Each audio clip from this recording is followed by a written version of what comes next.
안녕하세요. 아이와 어른이 함께 읽는 어린이 책을 소개하는 찬이 삼촌의 어린이 책 맞아요 시간입니다. 오늘도 의미 있고 재미있는 어린이 책 읽어볼까요? 미래의 고전이 될지 모르는 어린이 책을 살펴보는 요즘 명작 그림책으로는 그 집 이야기를 골랐습니다. 원제는 더 하우스, 즉 집입니다. 원제가 드러내듯 이 그림책의 화자는 사람이 아니라 집입니다. 패스트가 창궐하던 1656년 돌과 나무로 된 튼튼한 집이 지어집니다.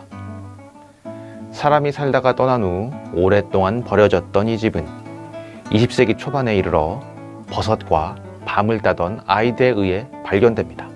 이후 본격적인 이야기가 시작됩니다. 사람들은 방치됐던 이 집을 수리하고 주변 농지를 개간합니다. 그리고 커다란 나무처럼 단단한 일가들이 집을 중심으로 모여 삽니다. 젊고 아름다운 남녀가 기쁨에 넘친 혼례를 치르고 또 엄마와 똑같이 닮은 아기를 낳습니다.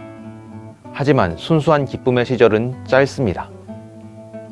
남편이 군복을 입은 모습을 보여준 얼마 뒤 공문서를 읽고 눈물을 흘리는 아내의 그림이 나옵니다.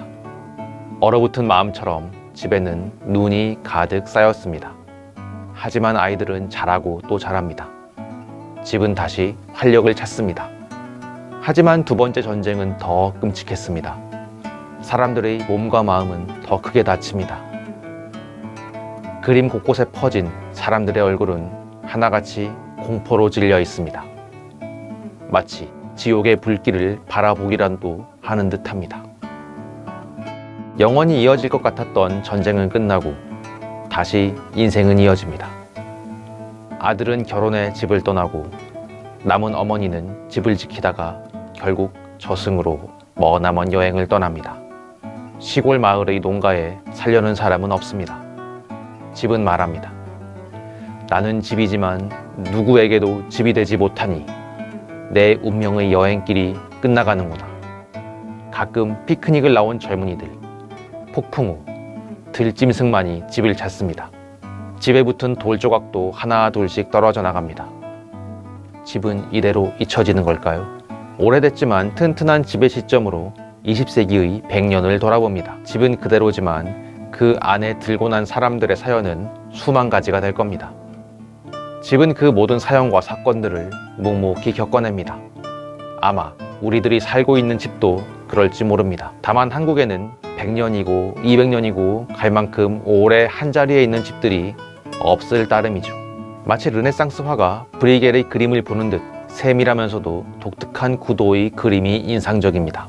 넓은 화면 곳곳에 자리한 사람과 자연, 집이 제각각 사연을 품고 있는 듯합니다. 이런 집이 있으면 살고 싶네요. 마치 집의 일부인 듯 조용히 살면 어떨까 합니다. 초등학교 중학년 이상 어린이들이 볼만합니다. 이주의 어린이 책으로는 엄마 사용 설명서를 골랐습니다. 아이들의 양육법에 대한 책은 많은데요.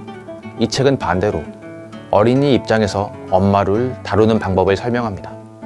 물론 전체적으로는 역설적인 유머가 많은 책입니다. 엄마 사용 설명서는 마치 전자제품 매뉴얼을 연상케 하는 서술 방식을 채택했습니다. 먼저 엄마에 대한 정의를 내리며 시작합니다. 엄마들은 지구에서 가장 진화한 인간 모델이라고 널리 알려져 있습니다.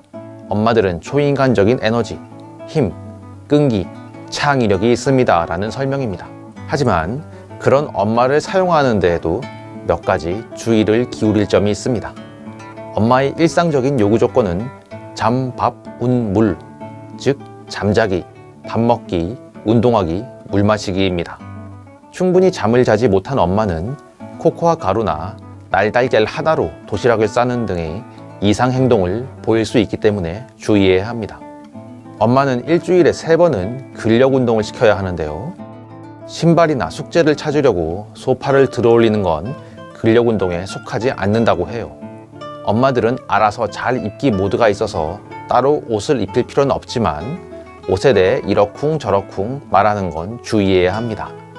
엄마가 고장났을 때의 대처법도 나와 있습니다. 먼저 가벼운 고장 신호를 알아채야 합니다. 립스틱으로 벽에 그림을 그렸을 때 내는 깊은 한숨이나 아이가 변기 물 내리는 걸 잊었을 때의 으르렁거림이 있습니다.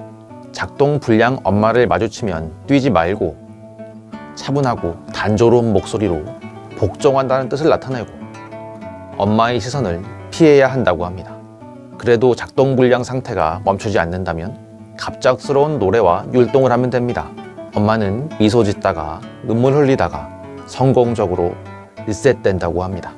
아이들이 엄마 사용 설명서를 읽으면서 엄마가 얼마나 고생하는지 또 얼마나 아이를 사랑하는지 알 수 있을 것 같습니다. 엄마가 읽으면 재치 있는 서술에 웃음을 지을지도 모르겠습니다. 미취학 아동과 초등 저학년이 보기 좋습니다. 오늘 읽은 책 어땠나요? 다음 시간에 또 만나요. 안녕.